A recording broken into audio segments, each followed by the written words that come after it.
Welcome to Cyber Challenge, Building a Cyber Risk Strategy. My name is Michael Lin, Senior Product Marketing Manager with Guidewire Cyence, and I will be your host for today's challenge. The pandemic and remote working have created a perfect storm for cyber criminals. During the first phase of the pandemic, the FBI reported that the number of cyber incidents had quadrupled. Not surprisingly, this trend has driven demand for cyber insurance, but it has also created additional risk for common insurers that do not write cyber at the moment. According to the New York State Department of Financial Services, the estimated US cyber insurance market will be over $20 billion by year 2025.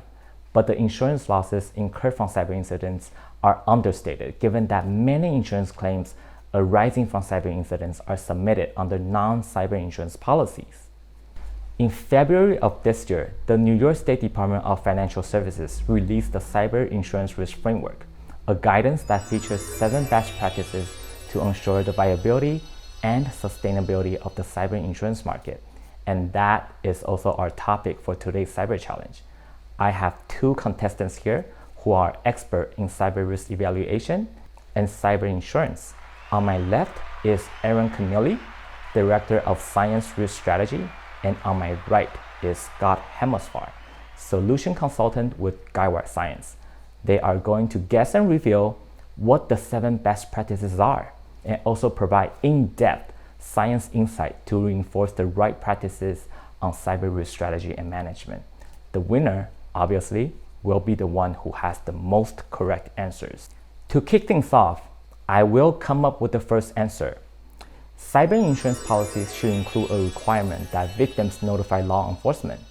Law enforcement often has valuable information that may not be available to private sources and can help victims of a cyber incident. Law enforcement can also help recover data and funds that were lost.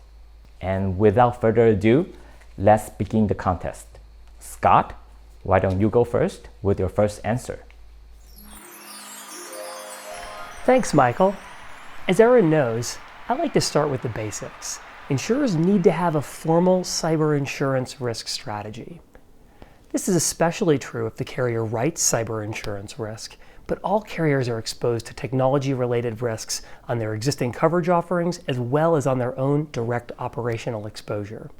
Now, an effective strategy needs to come from the board and top senior leadership positions.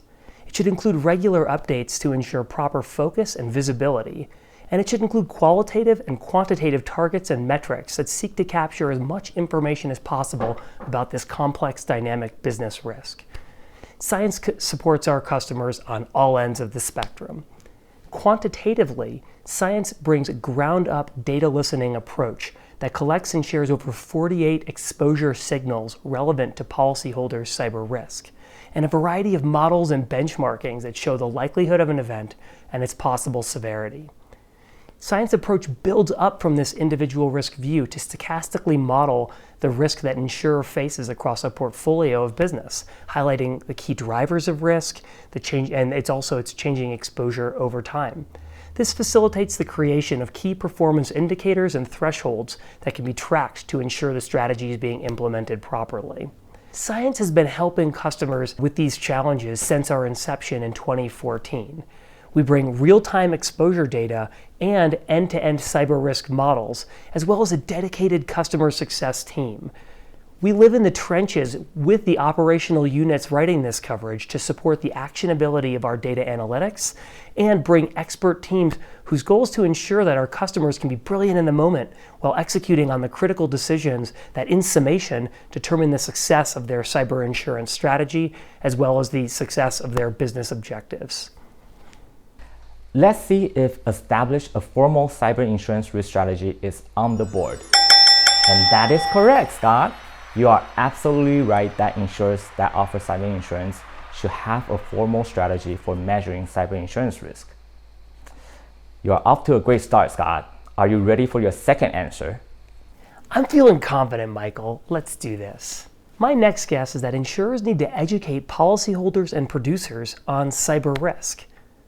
This is a critical component because insurers sit at the nexus of information about that risk and are well positioned to advise on the value of cybersecurity measures and to facilitate the adoption of those measures by evangelizing best practices and pricing policies according to the effectiveness of those measures and their own cybersecurity risk posture. Now, this is important because it not only reduces an insurer's potential assumed exposure, but it also strengthens the relationship and trust that that insurer will have with its policyholder and distribution partners. Cyence helps our customers to this end in a variety of ways. One example of this is that we help offer policyholders proactive monitoring and custom reports that can help inform them of the specific risk and the actions that it can take to mitigate that risk, such as, for example, if we see emails misconfigured or remote desktop protocol ports open. We can help make sure that these things are all set up correctly and that the insured is advised of that risk. In addition, whenever there's a new significant vulnerability that's identified in the marketplace, Cyence works to understand how that translates to exposure to the insurer and then helps to insurers to inform their customers on the potential implications of those risks, how they might address that exposure, and really which policyholders could be most at risk. Cyence helps insurers not only price risk, but also reduce it through these proactive solutions that support value-adding engagements with your policyholders and distribution partners. Let's see if educating policyholders and insurance producers is on the board. That is correct! Congratulations! Insurers should strive to offer more comprehensive information about the value of cybersecurity measures and facilitate the adoption of those measures by pricing policies based on the effectiveness of each insured's cybersecurity program. Scott, now you are ahead by 2. Let's proceed to your next answer. Thanks, Michael. There are so many things that an insurer could do to help manage cyber insurance risk. I'm not sure where to go next. Well, I've always felt it'd be important for insurers underwriting this exposure to make sure that all of their underwriters are certified information systems security professionals with the designation CISSP. This is a well-respected designation that ensures the underwriters have an understanding of the multifaceted domains that comprise information security. Well, I can see you're losing confidence on this one, and clearly you have a pretty high bar for underwriters. Let's see if Scott's answer is on the board. Unfortunately, that is incorrect. Underwriters are not required to get any certification for the cyber line of work, and that calls for more information and insight with the aid of technology to help them conduct precise assessment on cyber risk. Scott is now leading by 2, but the chance now goes to Aaron. Okay, Michael, I will come out of the box with what is evaluate systemic risk. To offer some more color on that answer, the starting point is, first off, understanding what is systemic cyber risk from a definitional perspective. Now, from the insurance industry point of view, systemic risk conjures definitions from those familiar with property insurance, nat cat or natural catastrophe. In this regard, we can think of systemic cyber risk as an infrequent event that causes significant loss, harm, or property damage to a large population of firms. In other words, it's the potential for one event to accumulate losses from a large portion of an insurance portfolio. Now, there's no standard definition of systemic cyber risk, but we can get to mutual understanding by way of analogy and history. So first is anecdotally. The World Economic Forum 2019 current state of the world's top risks ranked both cyber and climate relatively at the top. Secondly, we can understand systemic cyber risk from a scientific point of view, as the second graphic shows. Now, NatCat is a first-order complexity. It's purely physical components. Think tornadoes hitting buildings. Now, while modeling's uncertainty here involves sophisticated nonlinear algorithms, there's no intelligent adaptation dimension compared to systemic cyber, which is a fourth-order complexity. It involves multiple carbon-based intelligences, right? Threat actors and target organizations and individuals trying to defend against exploitation. Lastly, systemic cyber is best understood empirically, where we've seen increasingly over the past 15 years that reliance on interconnected common components such as technologies or service provider infrastructures have enabled individual attacks to cause widespread loss or damage, impacting many insureds. Pointing out some of the notorious events over the past 15 years, this current period of insurance is driven by new uncertainties and vulnerabilities exposed by systemic cyber events. Now, the evaluation of systemic cyber risks needs to consider a couple things. A, similar past incidents. B, the boundary conditions for loss to accumulate across companies. And C, predictive modeling of future cyber risk frequency and severity. For predictive modeling, we don't have the volume of claims or the data to model systemic cyber risk from a pure data science perspective, so we use something called stochastic modeling, along with domain expertise in order to evaluate systemic risk. Let's see if Aaron's answer is on the board. Evaluating systemic risk. And that is correct! According to the DFS, insurers that offer cyber insurance should regularly evaluate systemic risk and plan for potential losses. Systemic risk has grown in part because institutions increasingly rely on third-party vendors, such as cloud services and managed service providers. Insurers should model the effect of a cyber event on such critical third parties that may cause simultaneous losses to many of their insureds. Michael, let me try and even the score here with what is manage and eliminate exposure to silent cyber insurance risk. To explain a bit further, insurers that offer cyber insurance should determine whether they are exposed to silent or non-affirmative cyber insurance risk, which is risk that an insurer must cover loss from a cyber incident under a policy that does not explicitly mention cyber. Cyber as a peril can impact other property and casualty lines of business if the language in the policies does not affirmatively exclude or include events originating from a cyber-related peril, otherwise known as silent cyber. Now, in the London market, Lloyd's and the Prudential Regulation Authority require insurers to get a handle on their non-affirmative exposure. This can involve combing through insurance policies to ensure the insurance policy language is tight, such as whether a cyber peril is excluded, or if not, is otherwise appropriately priced. The challenge of pricing the peril depends on the type of exposure. Carriers can prioritize the lines where limits exposed are highest. Now, Cyence works with carriers and the property line business to define cyber scenarios with silent cyber exposures that will most impact their book of business. Cyence combines cross-functional expertise from cybersecurity, modeling, data science, and P&C insurance to help clients understand and calculate their exposure to realistic disaster scenarios that can cause an outsized impact to traditional P&C lines of business. Let's see if Aaron's answer about silent cyber insurance risk is on the board. That is correct. Silent risk can be found in a variety of combined coverage policies and standalone non-cyber policies, including general liabilities and product liability insurance. Even P&C insurers that do not explicitly offer cyber insurance should evaluate their exposure to silent risk and take appropriate steps to reduce their exposure.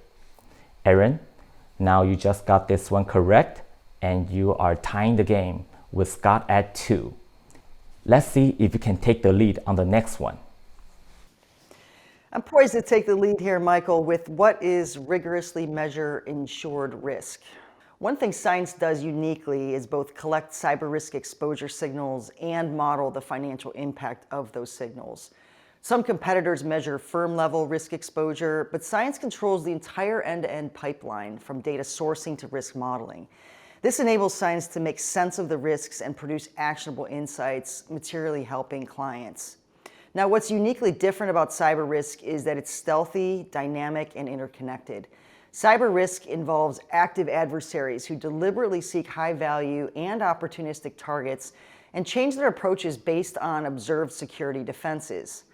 Cyence employs a data-driven approach that scouts more than 400 data sources and over 1,000 data points. Built on a technological foundation of data listening, a process that continuously collects and curates and analyzes vast amounts of technical and behavioral data from a variety of sources at scale. Now, this image illustrates how Cyence engages data to rigorously measure insured risk, pointing out that it's not about collecting as much information as possible, but rather it's about collecting and synthesizing relevant data to help insurers make sense of cyber risk. The layers of measurements and sense-making you see here tells part of the story of how we arrive at the cyber risk metrics and measures that risk professionals rely upon. Starting at the top, first off, we source data from various places: public, private, and contributory network scans, data feeds, and internet sensors. Moving down to the types of data, these include, first off, firmographics. These are your digital organizational characteristics, things like industry, revenue, employee count. It also includes technographics information. So things like outside-in data, which are measurements in the public space of the internet, outside the firewall. These are scans of companies' network perimeter to identify virtual supply chains and risk exposures. As well, we have inside-out data. These are security telematics within a company's network that identify internal assets, device configuration, and other security controls and events.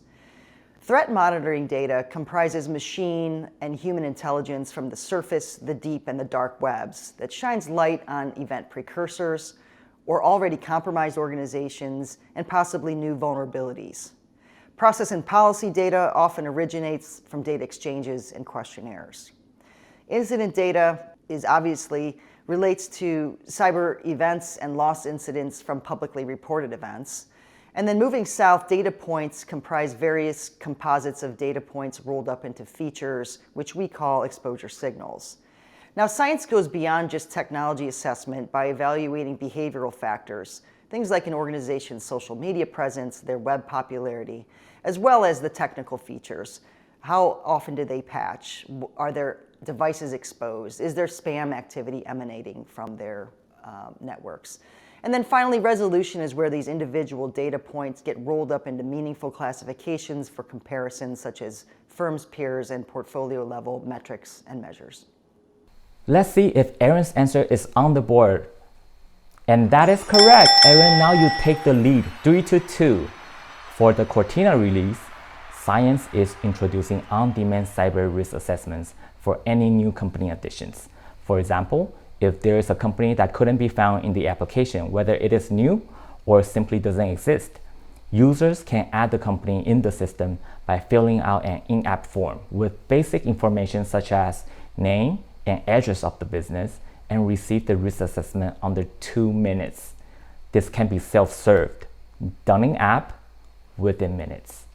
The assessment will include a risk score, risk factors that explain the score, and a peer comparison. The insights can be embedded directly in the workflow with API. Now we are down to the last and final answer. Can Aaron clear the board? Or would Scott make a comeback to tie the game? Let's find out. All right, Michael, game's on the line. I'm going to double down with what is obtained cybersecurity expertise. Because cyber risk uniquely involves dynamic threats, interconnected systems, and lacks statistical representativeness of actual incidents, subject matter expertise is a crucial part of managing cyber risk. For example, Cyence engages cyber and insurance experts to parameterize cyber risk models. This is an essential augmentation to probabilistic modeling, and it involves extrapolating data-driven risk signals, the firmographics and technographics I mentioned earlier, to help refine the features that get fed into the scenarios and ultimately the models. Now, leveling up, the top questions facing both insurers and companies are: number one, what's driving a particular risk? And number two, what are the maximum and expected loss exposures? Now, there's no silver bullet model to answer these questions. What's needed, rather, is a composite approach that fuses cybersecurity expertise with data and event models in order to offer insight into what we call the cyber risk playbook, which you see depicted here. It's a chain of information that provides a complete picture of cyber risk. Working left to right, it starts with data on malicious threats that exploit vulnerabilities in systems and devices because of deficiencies in controls, which safeguard important assets or functions, and it finally culminates in some negative impact which may implicate cyber policies. The better we are at collecting and mapping these variables along the playbook, the more we lower the inference risk and close the gap between risk precursors and negative outcomes. Cybersecurity experts are key to executing this playbook. As a cyber risk tech provider, Cyence is a strategic partner that functions as an extension of customers' cyber insurance operations and cybersecurity expertise. Okay, this is the moment right here. This is game point. Let's see if Erin's answer is on the board. That is correct. Big congratulations to Erin for winning today's cyber challenge. Let's give her a big round of applause. I want to thank the audience for joining us in today's cyber challenge on building a comprehensive cyber risk strategy and management. If you are thinking about venturing into a thriving cyber insurance market, you now know what the best practices are and the strategy to get started. Guidewire Cyence is here to help, and let's get the conversation started.